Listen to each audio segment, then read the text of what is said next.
മുസ്ലിം youth league സംസ്ഥാന president PM Sadiq Ali Sahib സംസാരിക്കുന്നു. ആദരപുരസ്സരം ക്ഷണിക്കുന്നു.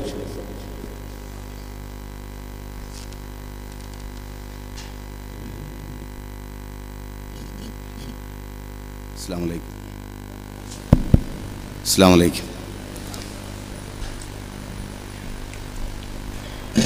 ബഹുമാന്യനായ അധ്യക്ഷൻ, അഭിവന്ദ്യരായ ഉസ്താദുമാർ,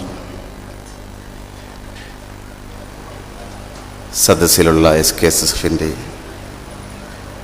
സ്നേഹം നിറഞ്ഞ സഹോദരങ്ങളെ,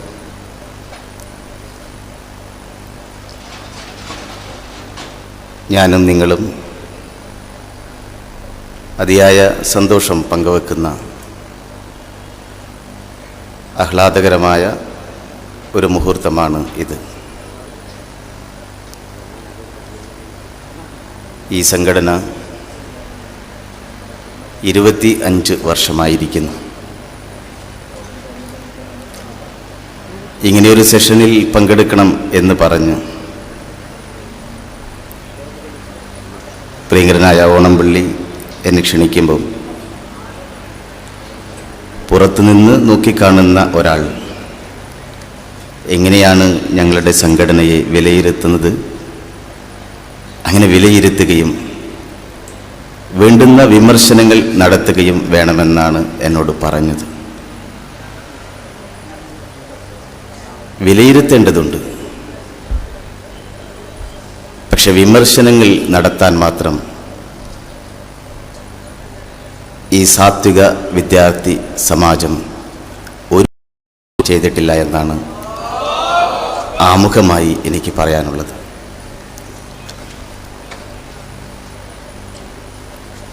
ഞാൻ നിങ്ങളുടെ ഈ വീട്ടിലെ ഒരു അംഗമാണ്. അഭിനന്ദനായ നാട്ടിക ഉസ്താദിൻ്റെ ദർസിൽ പഠിക്കാനുള്ള ഭാഗ്യം എനിക്കുണ്ടായിട്ടുണ്ട്. അതുകൊണ്ട് തന്നെ സമസ്തയുടെ കാര്യങ്ങൾ, SKSFന്റെ കാര്യങ്ങൾ എൻ്റെ വീട്ടുകാര്യം പോലെയാണ്. ഒരു വീട്ടുകാരൻ്റെ വാക്കുകളായിട്ട് വേണം എൻ്റെ വാക്കുകളെ നിങ്ങൾ പരിഗണിക്കേണ്ടത്. നമ്മൾ 25 വർഷം പൂർത്തിയായിരിക്കുന്നു. വലിയ ലക്ഷ്യങ്ങളുള്ള ഒരു സംഘടനയാണ്. എല്ലാത്തിലും ഉപരി കേരളത്തിലെ മുസ്ലിം ജമാഅത്തിൻ്റെ അനുഗ്രഹമായി അള്ളാഹു അവരോധിച്ചിട്ടുള്ള സമസ്ത കേരള ജമിയത്തുൽ ഉലമ എന്ന പണ്ഡിത സഭയുടെ വിദ്യാർത്ഥി സംഘമാണ്. സമസ്ത ഈ സമുദായത്തിൻ്റെ ഒരു അനുഗ്രഹമാണ്. പണ്ഡിതന്മാരിൽ നിന്നും തിരഞ്ഞെടുക്കപ്പെട്ട പണ്ഡിതന്മാരുടെ ഒരു സംഘമാണ് സമസ്ത മുഷാവറ. ആധികാരികമായി മതവിധികൾ, ഫത്വകൾ പുറപ്പെടുവിക്കാൻ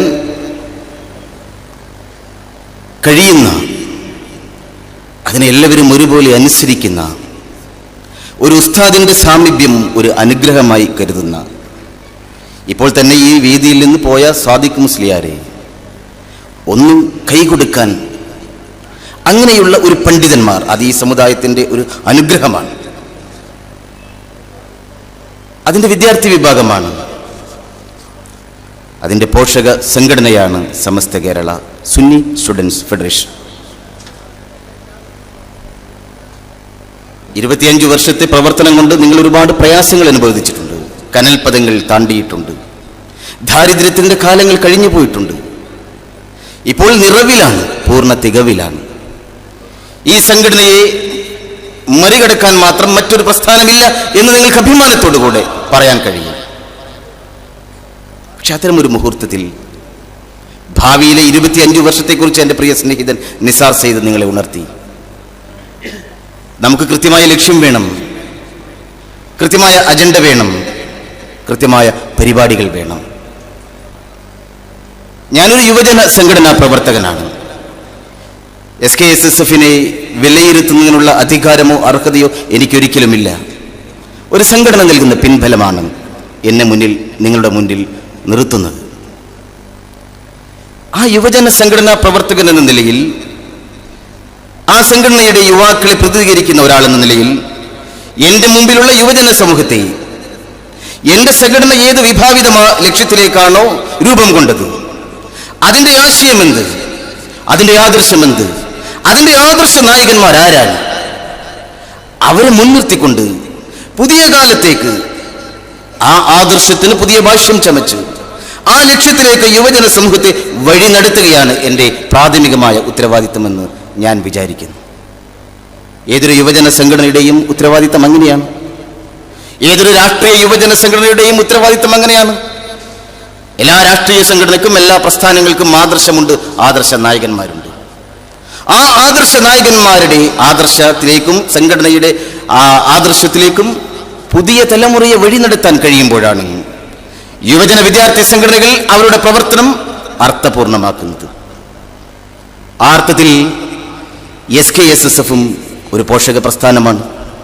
ഞാൻ തുടക്കത്തിൽ സൂചിപ്പിച്ച സമസ്ത കേരള ജംഇയ്യത്തുൽ ഉലമ എന്ന ഈ സമൂഹത്തിന് അനുഗ്രഹമായി അള്ളാഹു നിലനിർത്തി പോകുന്ന ഒരു പണ്ഡിത സഭയുടെ വിദ്യാർത്ഥി യുവജന വിഭാഗം. ഭൂമിയിലെ പണ്ഡിതന്മാർ ആകാശത്തിലെ നക്ഷത്രങ്ങളെ പോലെയാണ്. ഭൂമിയിലെ പണ്ഡിതന്മാർ ആകാശത്തിലെ നക്ഷത്രങ്ങളെ പോലെയാണ്. കരയിലും കടലിലും ഇരുൾ പരക്കുമ്പോൾ ആ നക്ഷത്രങ്ങളാണ് മാർഗദർശനം നൽകുന്നത്. നക്ഷത്രങ്ങൾ മാഞ്ഞു പോയാൽ മാർഗവിഭ്രംശം സംഭവിക്കാൻ സാധ്യതയുണ്ട്. അനസ് ഇബ്നു മാലിക്കിന്റെ സഹിഹായ ഒരു ഹദീസാണ് റിപ്പോർട്ട് ചെയ്തിട്ടുള്ളത്. ആ പണ്ഡിതന്മാരാണ് നമ്മളെ നയിക്കുന്നത്. നാളെയും ഈ പണ്ഡിത സമൂഹം ഉണ്ടാകണ്ടേ? അങ്ങനെ ഉണ്ടാകുന്നതിനുള്ള അശ്രാന്ത പരിശ്രമത്തിലാണ് നിങ്ങളെന്ന് ഞാൻ മനസ്സിലാക്കുന്നു, വിലയിരുത്തുന്നു. അവിടെ ലക്ഷ്യത്തെ കൃത്യമായി നിർണയിക്കാൻ നമുക്ക് കഴിയണം. ഇമാം ഗസാലി 55 വർഷമാണ് ജീവിച്ചത്. 1058 ജനിച്ച ഇമാം ഗസാലി 1111 ഈ ഭൂമിയിൽ നിന്നും വിട പറയുന്നത്. ഇമാം ഗസാലി പ്രധാന അധ്യാപകനായ സർവകലാശാലയാണ് ബാഗ്ദാദിലെ നിസാമിയ സർവകലാശാല. ആ സർവകലാശാല സൽജൂക്ക് രാജവംശത്തിലെ മാലിക് ഷാ രാജാവായിരിക്കുന്ന കാലത്താണ് സ്ഥാപിച്ചത്. അദ്ദേഹത്തിന്റെ പ്രസിദ്ധനായ മന്ത്രിയാണ് നിസാമുൽ മുൽക്ക് തൂസി. ആ നല്ലവനായ മന്ത്രി രാജ്യത്തിന്റെ പൊതു ഖജനാവിലെ മഹാഭൂരിപക്ഷം സമ്പത്തും ചെലവഴിച്ചത് വൈജ്ഞാനിക ആവശ്യങ്ങൾക്കായിരുന്നു.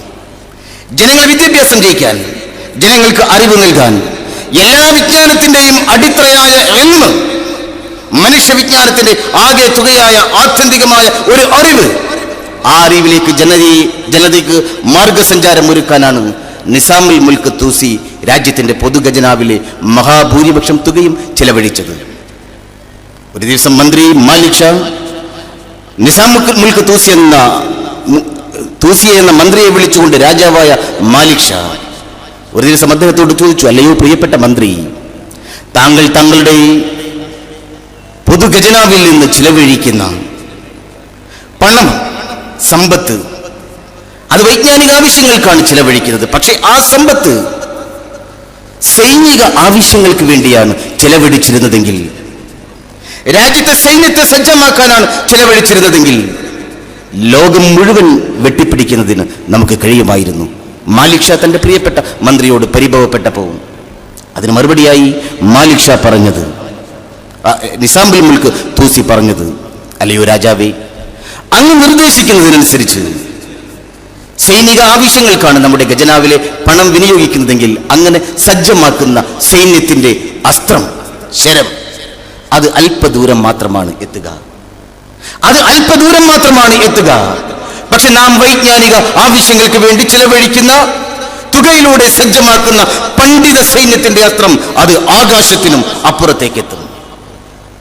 അങ്ങനെയാണ് നിസാമുൽ മുൽക്ക് തൂസി മറുപടി പറഞ്ഞത്. ആ നിസാമുൽ മുൽക്ക് തൂസി സ്ഥാപിച്ച നിസാമിയ സർവകലാശാലയിലെ പ്രധാന അധ്യാപകനാണ് 34-ാം വയസ്സിൽ ഇമാം ഗസാലി. എന്റെ പ്രിയപ്പെട്ട SKSSF-ന്റെ പ്രവർത്തകരെ, നിങ്ങൾക്ക് പ്രചോദനമാകേണ്ടത്, നിങ്ങൾക്ക് വഴി നടത്താൻ പ്രേരകമാകേണ്ടത് 55 വർഷം മാത്രം ജീവിച്ച ആ മഹാപണ്ഡിതനാണ്. എത്ര ഗ്രന്ഥങ്ങളാണ് നമ്മുടെ പള്ളി ദർസുകളിൽ ഉള്ളത്? ആ മഹാന്റെ ഗ്രന്ഥങ്ങൾ 55 വയസ്സ് ഒരു യൗവന കാലഘട്ടമാണ്. നിങ്ങളെ അഭിസംബോധന ചെയ്യുന്ന ഈ വിനീതൻ 43-ാം വയസ്സിലാണ്.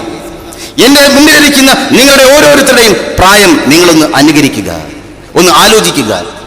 ഇനിയൊരു ഇമാം ഗസാലി ഉണ്ടാകുമോ എന്നത് വളരെ വലിയ ചോദ്യമാണ്. പക്ഷെ നമ്മൾ നിരന്തരം പ്രയത്നിക്കണ്ടേ, നിരന്തരം പ്രവർത്തിക്കണ്ടേ, നിരന്തരം അതിനുവേണ്ടി അധ്വാനിക്കണ്ടേ? SKSSF നിർവഹിക്കേണ്ട ഒരു മഹാദൗത്യം അതാണെന്ന് ഓണയിട്ട് പറയാൻ ഞാൻ ഈ അവസരം ഉപയോഗപ്പെടുത്തുകയാണ്. ഒരുപാട് അവസരങ്ങൾ നമുക്ക് മുമ്പിലുണ്ട്.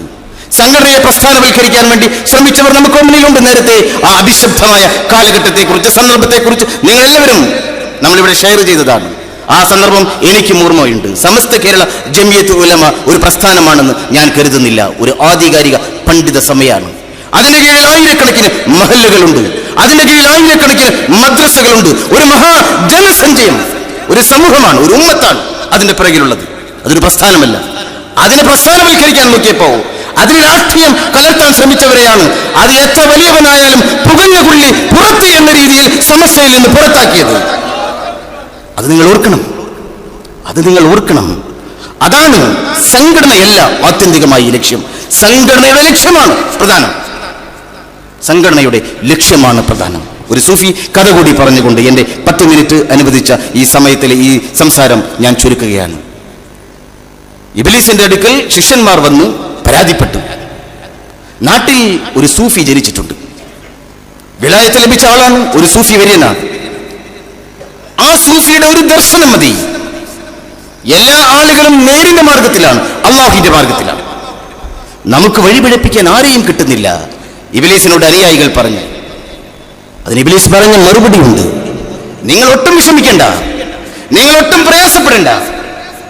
ആ പുരുഷനുണ്ടല്ലോ, ആ സൂഫി വര്യൻ, ജനങ്ങൾക്ക് ദർശനം നൽകുമ്പോൾ ഒരു നിമിഷം കൊണ്ട് ജനങ്ങൾ സന്മാർഗത്തിൽ പോകുന്ന ആ സൂഫി വര്യൻ, അദ്ദേഹം കുറച്ചു കാലമേ ഉള്ളൂ. അദ്ദേഹം മരണപ്പെടും. അദ്ദേഹം മരണപ്പെട്ടതിന് ശേഷം അദ്ദേഹത്തിന്റെ ശിഷ്യന്മാർ ഒരു സംഘടനയുണ്ടാക്കും. ആ സംഘടന പ്രസ്ഥാനമാകും. ആ സംഘടനയെ സ്ഥാപനവൽക്കരിക്കും. ആ സംഘടനയുടെ ഒരുപാട് സ്ഥാപനങ്ങൾ ഉണ്ടാകും. ആ സംഘടനയാണ് അവർക്ക് പരമപ്രധാനം. ഭൗതികമായ കാര്യങ്ങളിൽ അവരാറാടും.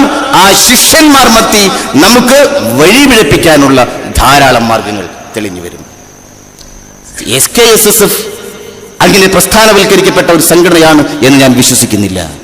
പക്ഷെ അങ്ങനെ പ്രസ്ഥാനവൽക്കരിക്കപ്പെട്ടപ്പോ അവരെ നേരത്തെ പറഞ്ഞതുപോലെ മാറ്റി നിർത്താനുള്ള ആർജവം ഈ സംഘടനയുടെ സൂഫിവര്യന്മാരായ സാത്വികന്മാരായ പണ്ഡിത പ്രഭുക്കൾ കാണിച്ചിട്ടുണ്ട്. അത് നമ്മൾ ഓർക്കണം. അത് നമ്മൾ ഓർത്തുകൊണ്ട് നമ്മുടെ ദൗത്യത്തിലേക്ക് ഇനിയും പോകണം. ഞാനൊരു യുവജന രാഷ്ട്രീയ പ്രവർത്തകനാണ്. മുസ്ലിം ഉമ്മത്തിന് വേണ്ടിയുള്ള പ്രവർത്തനമാണ് എന്റേത്.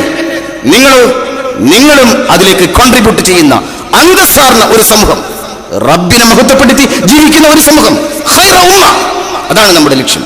അതിനുവേണ്ടി വേണ്ടുന്ന സംഭാവനകൾ ചെയ്യേണ്ട, വേണ്ടുന്ന കോൺട്രിബ്യൂഷൻ നടത്തേണ്ട, നമ്മളെല്ലാവരും ചേർന്ന് പരസ്പരം സഹകരിച്ചുകൊണ്ട് ഒരു നല്ല ഉമ്മത്തിന് വേണ്ടി നിലകൊള്ളേണ്ട ഒരു കൂട്ടായ്മയാണ് നമ്മൾ വളർത്തിയെടുക്കേണ്ടത്.